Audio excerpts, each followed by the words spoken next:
Salut, quoi de neuf tout le monde? Bienvenue dans un autre épisode de BS pour Build. Nous réparons notre Lamborghini Murcielago accidentée. L'ancien propriétaire de cette Murcielago est sorti de la route et l'a retournée. Ensuite, elle a été vendue aux enchères à un spectateur qui me l'a revendue. C'est la Lamborghini Murcielago la moins chère du monde entier. J'ai commencé à rêver de ce projet il y a 11 mois. J'ai contacté un designer génial, Brad Build, qui nous a conçu un kit de carrosserie élargi pour cette voiture, absolument stupéfiant.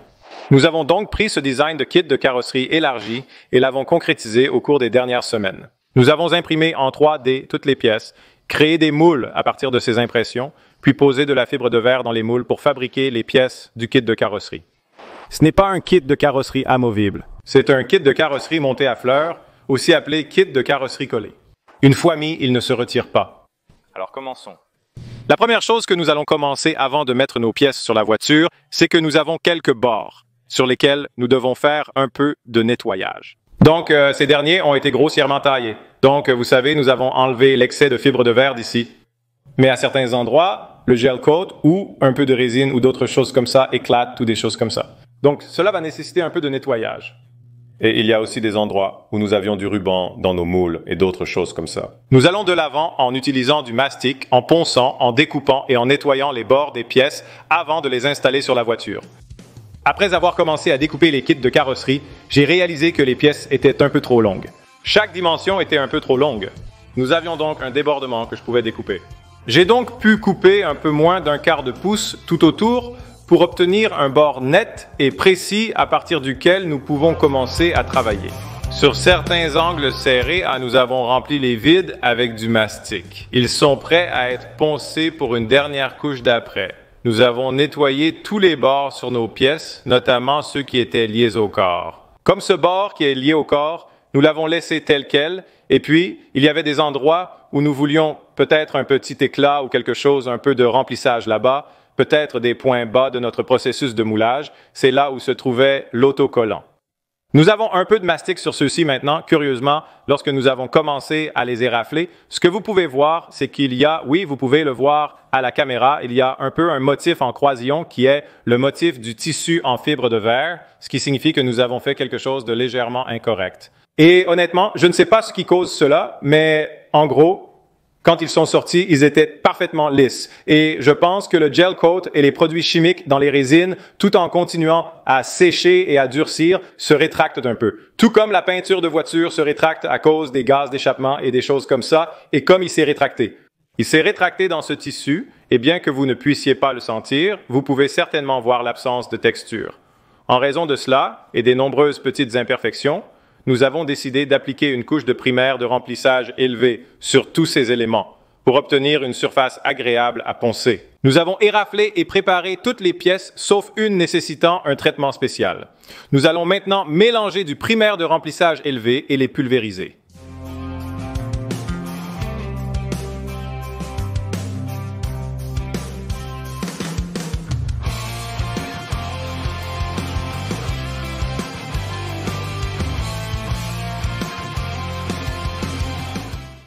J'adore ma nouvelle tenue, au boulot.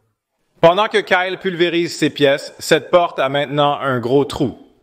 Notre thème cyberpunk comprend des panneaux de patch métalliques que nous avons créés.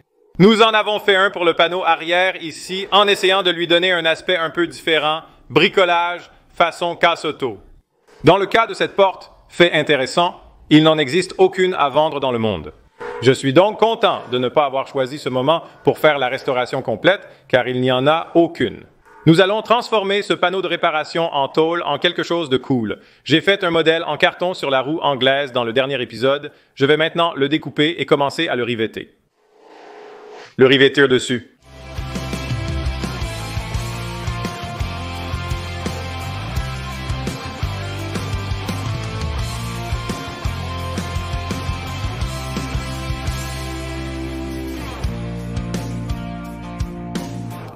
Ravi de voir comment cette plaque à rivette s'est bien intégrée et formée avec la porte.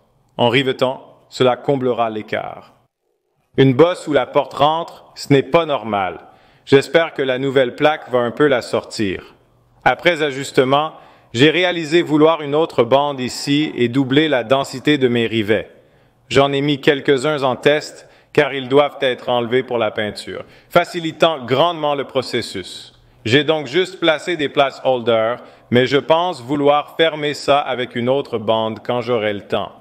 Dans l'épisode précédent, je vous ai demandé conseil sur les miroirs. J'ai eu d'excellentes recommandations, notamment les miroirs Acura NSX, mais ils sont très chers. Contrairement à ce que beaucoup pensent, les miroirs de la Camaro moderne ne conviendraient pas. Beaucoup de choses dépendent du point de fixation sur la voiture. Et il doit être assez étroit, et puis il y avait des miroirs de camion, mais ils étaient trop grands. Et j'ai découvert que Tesla utilise un miroir intéressant sur la Model 3, où c'est un miroir et le bas est vraiment plat, et c'est la zone pivotante. Et je me dis que si c'est vraiment plat, je peux construire ma propre partie plate qui s'incline et fait tout ce dont j'ai besoin et la rendre aussi longue que nécessaire et y attacher le miroir. Et il se trouve que j'ai beaucoup de pièces de Model 3 qui traînent de mon ancien projet de Model 3. Je vais en récupérer un, le découper et vérifier s'il convient.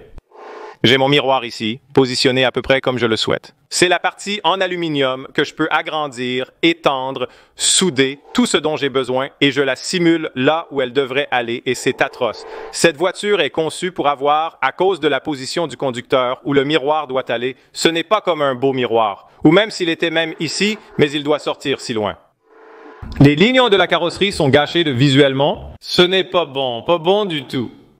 Je ne suis pas fan. Les rétroviseurs d'origine et latéraux sont laids, mais on s'est habitué à leur look au fil des années. Selon moi, les rétroviseurs latéraux de certaines Lamborghini, comme ceux de la Countach, sont vraiment laids. C'est comme des morceaux de caoutchouc flexibles dessus. Lamborghini a réussi avec la Huracan. Je pense que pour leurs anciennes générations de miroirs, leur concepteur était ivre. Mais j'ai une idée. J'ai un plan de jeu. Ce que je vais faire, c'est que je vais fabriquer des plaques de blocage, des plaques d'obscurité, qui vont simplement d'ici à là et se boulonnent dans ces trois zones. Et elles couvrent simplement cet endroit, et nous les peindrons bien pour qu'elles correspondent. Et ensuite, je vais faire des caméras, puisque nous avons cet évasement d'aile qui sort jusqu'ici et qui fait cet angle cool. Nous avons un point de montage, comme un endroit juste ici, qui peut voir les angles morts, les angles latéraux, vraiment, vraiment bien. Je vais monter la caméra ici, et ensuite, je vais faire passer le câblage de manière externe d'une manière cool, et ensuite, je vais le faire passer à travers le frunk dans la voiture vers un écran que je finirai probablement par mettre quelque part par ici, qui sera simplement une caméra montée à gauche et à droite du miroir. Voiture futuriste. Solution moderne à un défi de toujours. Pour vérifier l'angle mort dans beaucoup de voitures, il suffit de se mettre à côté d'un autre véhicule, puis d'accélérer pour le dépasser et se rabattre devant lui. La visibilité dans les supercars, si vous ne le savez pas, une grande raison pour laquelle tant de gens aiment les Porsche est à cause de leur style ridicule. Je ne suis pas un grand fan de Porsche. Cela vous donne beaucoup de visibilité. Ce sont quelques-unes des meilleures supercars qui ont une visibilité totale. La plupart des voitures à moteur central, ils mettent la ligne de toit super basse et la visibilité de toutes est terrible, ce qui rend l'expérience de conduite un peu rude et je pense que c'est pourquoi beaucoup de gens ne les conduisent pas autant qu'ils le pourraient. Le problème du miroir est réglé. Je commande maintenant et résoudrai le reste plus tard. Sur cette couche d'après, nous avons bouché le pistolet et n'avons pas pu le ramener à la vie car nous pulvérisons un après très épais. C'était un point d'apprentissage pour nous. Nous avons découvert qu'un des meilleurs types de pistolets pour pulvériser cet après est un pistolet à alimentation par siphon, comme vous en trouverez chez Arbor Freight. Et alors, c'est ce que je recommande pour pulvériser cet après. Il se bouge moins facilement et est un peu plus facile à nettoyer.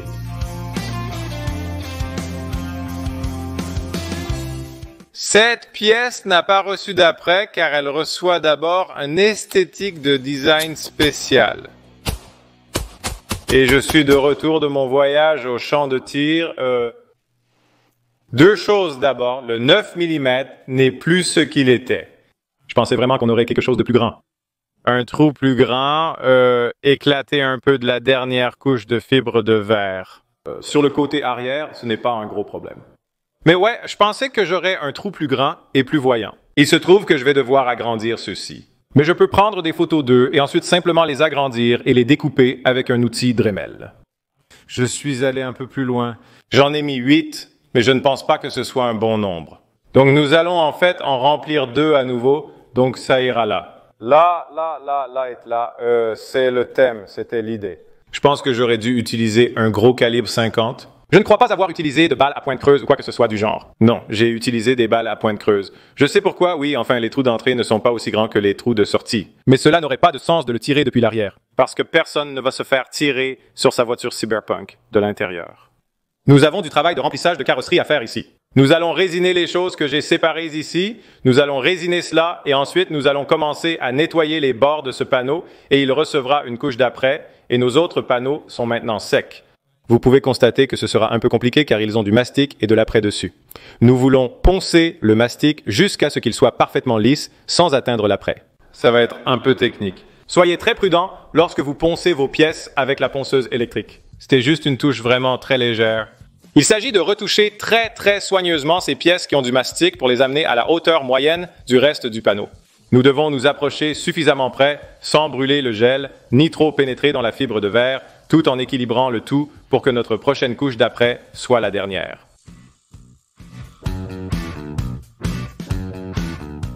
Après des jours de préparation, nous sommes enfin prêts à coller ce kit carrosserie à notre voiture, que j'attends avec impatience. Certains kits se vissent et se dévissent. Ce kit carrosserie est ce que nous appelons un kit carrosserie à montage affleurant. Il est collé à la fibre de carbone de cette voiture. Donc, vous savez, là où il va, il deviendra une seule pièce avec la voiture. Dans les zones de connexion entre deux pièces, comme ce garde-boue avant sur lequel nous débutons, là où il rejoint le pare-choc, je tenterai de conserver deux pièces distinctes. Cependant, si nécessaire, nous aviserons le moment venu. Je ferai preuve de créativité pour éviter de devoir lier deux pièces de la voiture ensemble. Comme ma Ford Mustang. Pour commencer, nous allons d'abord saisir notre panneau. Les panneaux sont tout préparés et prêts à être collés. Nous allons prendre un marqueur et nous allons faire un contour de l'endroit où le panneau rencontre l'autre panneau. Puis nous allons vouloir nous assurer que nous enlevons beaucoup de ce vernis transparent ou que nous le griffons pour que notre adhésif de collage puisse coller les deux pièces l'une à l'autre. Il serait vraiment une mauvaise idée d'essayer de coller sur du vernis transparent. Vous voulez qu'il soit plus griffé, plus rayé. Donnez-lui quelque chose pour que les adhésifs puissent s'y accrocher.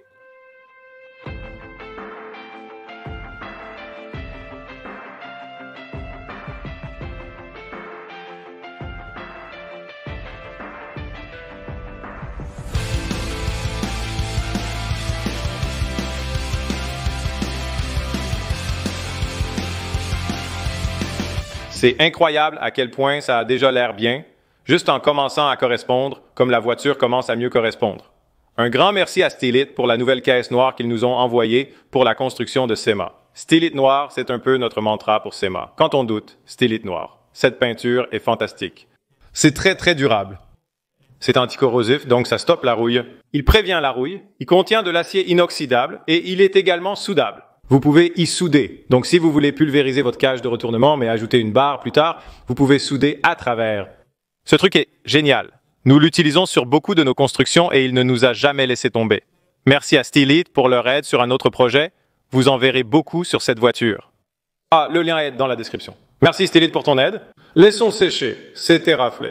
C'est tout gratté pour que l'adhésif de liaison ait une excellente façon de s'accrocher. C'est cela, et notre panneau y est lié, et ce que nous allons utiliser pour lier ce panneau est l'époxy Superbond de FGCI.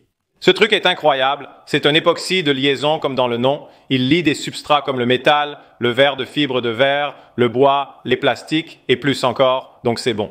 Bon époxy de liaison, et nous allons l'utiliser pour lier toute notre voiture ensemble. FGCI ne nous a pas encore déçus.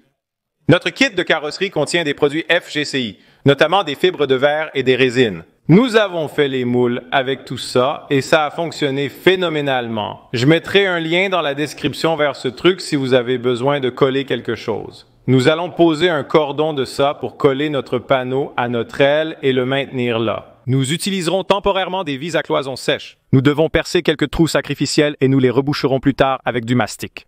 Mais c'est la meilleure façon que je connaisse pour le faire. Ce panneau doit rester immobile pendant environ 24 heures.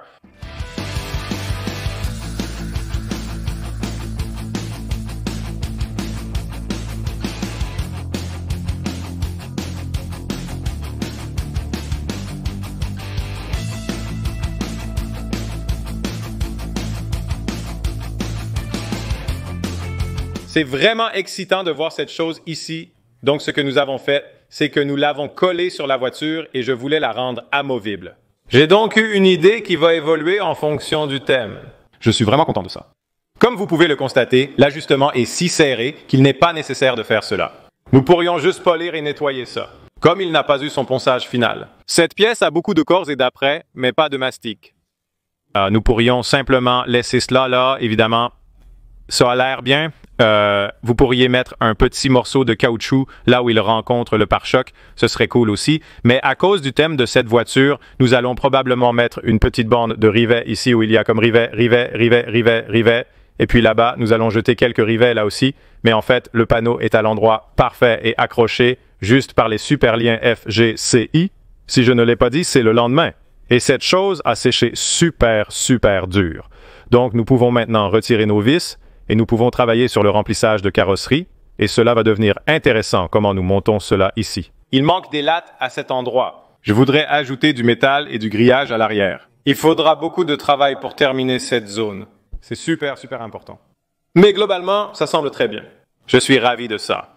Maintenant, je voulais venir ici et faire l'autre côté, mais vous pourriez remarquer qu'il y a un grand vide ici. C'est là qu'en termes d'ordre des opérations, les choses vont devenir un peu biscornues. J'ai un phare pour cette voiture qui n'a pas été endommagé. La lentille en verre est cassée, mais à part ça, le phare est fonctionnel. Au cours des 6 derniers mois, j'ai travaillé sur un projet secondaire consistant à fabriquer mes propres phares pour cette voiture. J'ai conçu une forme un peu personnalisée pour lui donner un aspect un peu plus moderne et j'ai ajouté une aération pour lui donner un aspect un peu plus moderne. C'est une chose que Ferrari a tendance à faire récemment, mais c'est toujours cool. Il serait stupide de ma part de reconstruire ce garde-boue avec le même trou pour le phare classique alors que nous avons un phare plus moderne. Nous allons donc un peu sauter en avant ici et assembler quelques pièces de maquette de phare, quelques pièces qui représentent juste les formes. Nous allons souder ces éléments en plastique ensemble. Et puis cela nous oblige à découper un peu plus de place dans ce coin-là. Nous allons donc créer des emplacements pour mes nouveaux phares en découpant des trous. Et ensuite, je peux construire à partir de tôle une plaque de réparation qui correspond parfaitement au nouveau phare modifié. Créer un phare personnalisé est l'une des parties les plus difficiles de la modélisation 3D de cette construction. Il y aura un autre épisode détaillant le processus, impliquant beaucoup de numérisation et modélisation 3D et du tâtonnement. C'est mon deuxième test et après avoir vu son adaptation, quelques petits changements sont nécessaires. Nous espérons avoir une ébauche la semaine prochaine avec la version finale quelques jours après, car le temps presse.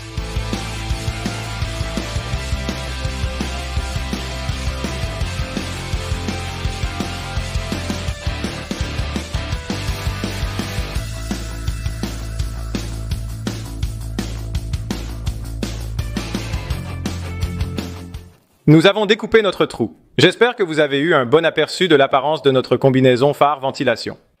Quand vous le regardez dans son ensemble de loin, il va maintenir approximativement le profil de phare de la Murciélago. Imaginez à quoi ressemble cette forme. C'est proche de ça, mais c'est un peu plus haut et vous devez inclure la ventilation dans votre visuel. Sans la ventilation, on obtient un phare plus étroit. C'est une modernisation vraiment cool du phare, je trouve. Fier de mon design, mais d'un point de vue ingénierie, avoir ces éléments en 2 pièces est en fait vraiment stupide. Donc, pour ma prochaine impression, ils seront en une seule pièce et cela rendra tout beaucoup plus facile.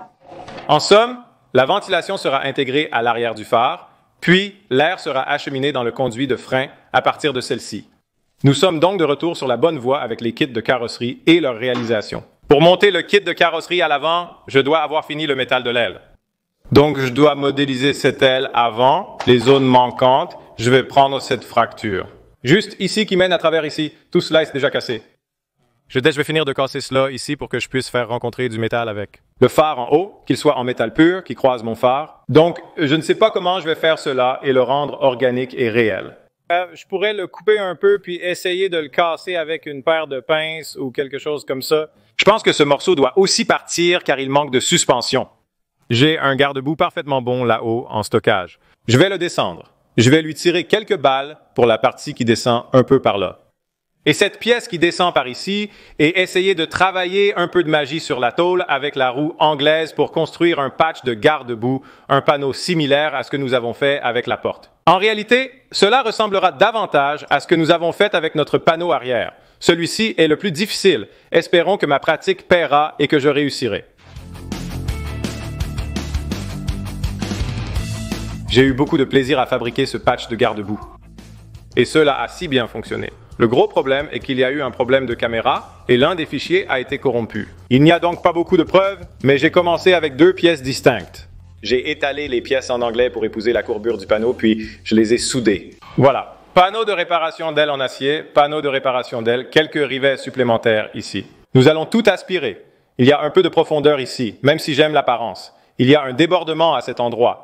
Dans la prochaine partie, vous verrez que 90% de cela est couvert avec le kit de carrosserie. Mais c'est la prochaine étape. Nous allons obtenir l'aile avant surdimensionnée ici. Donc, comme nous l'avons fait la dernière fois, nous allons peindre cette ligne ici même, si celle-ci a vu des jours meilleurs. Nous peindrons, nous égratignerons, nous appliquerons de l'époxy, nous percerons des trous à travers des choses, nous boulonnerons des choses à des choses, et nous reculerons et laisserons sécher. J'ai l'aile surdimensionnée du côté passager ici, et quand vous commencez à la regarder comme ça, elle a l'air large. Elle a l'air méchante, une fois qu'elle est toute encadrée avec son propre becquet avant et tous les accessoires qui viennent ici. Cela va être super, super cool. Je suis excité à ce sujet. Kyle a préparé ce dos I1 pendant que je fabriquais le patch de l'aile. Kyle a tout préparé, donc nous avons fini notre sous-couche. Nous avons terminé notre égratignage. Nous sommes prêts à y aller?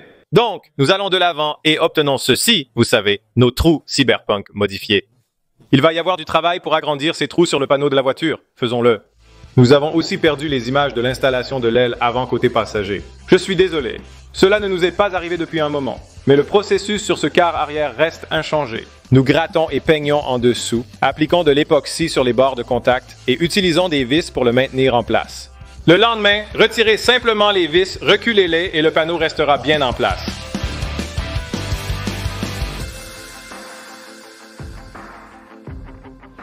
C'est un spectacle à voir. Nous avons enfin obtenu notre kit carrosserie, créé et installé sur la voiture, lié tout le long du haut. Et puis sur le côté inférieur arrière, il y a volontairement un espace ici que nous allons montrer ici. Et puis nous avons aussi un peu de liaison là-bas. Donc cette chose est là. L'autre, nous allons utiliser beaucoup plus de rivets et de choses. Et pour être honnête avec vous les gars, il se fait très tard. Donc nous allons arrêter pour la nuit. Mais comme nous allons utiliser beaucoup de rivets, nous avons juste décidé que nous travaillerions là-dessus demain. Mais c'est une étape assez excitante. Nous avons enfin obtenu notre kit carrosserie faite. Et sur la voiture, dans le prochain épisode, nous allons obtenir les jupes latérales, les évents latéraux, le lèvre avant, toutes ces bonnes choses là-dessus. Donc ça aidera à encadrer le reste de la voiture aussi. Merci beaucoup à vous tous pour avoir regardé. Merci d'avoir suivi. N'oubliez pas de cliquer sur le bouton j'aime, de vous abonner. Cela nous aide vraiment à nous soutenir et à attirer de nouveaux spectateurs sur la chaîne pour qu'ils puissent voir ce genre de choses. Merci de votre présence. À la prochaine. Paix! Allez!